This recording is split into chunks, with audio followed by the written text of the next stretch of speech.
හැමෝම අද පිළිගන්නවා Get Set Let's Code YouTube channel එකට.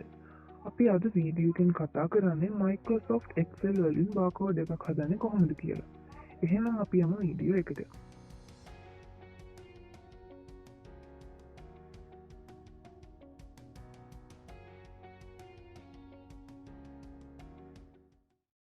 මුලින්ම අපි Excel open කරගනිමු.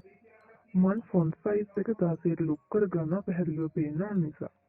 මුලින්ම මම මේ විදිහට barcode එක random numbers ටික ලියා ගන්නවා.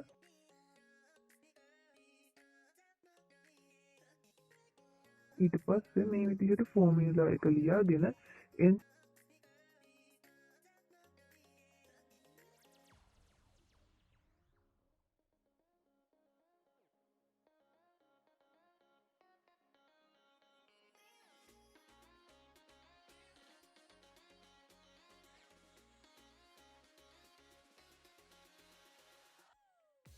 ඊට පස්සේ මේ විදිහට පහළට ඇද ගන්න auto fill වෙන.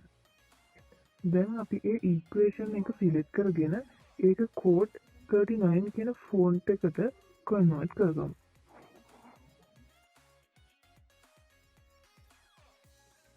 ඔයාලා ගාව ඒ font එක නැත්නම් dafont.com එකෙන් download කරගන්න පුළුවන්.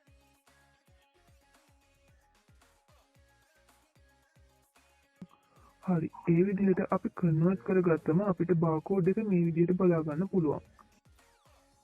Android Studio වලින් project කරන්න කැමති කට්ටියට පුළුවන් අපේ Android Studio playlist එකත් එක්ක එකතු වෙන්න. තවත් වීඩියෝ එකකින් මේ වගේම මුණ ගැහෙමු. subscribe කරන්න, share කරන්න අමතක කරන්න එපා.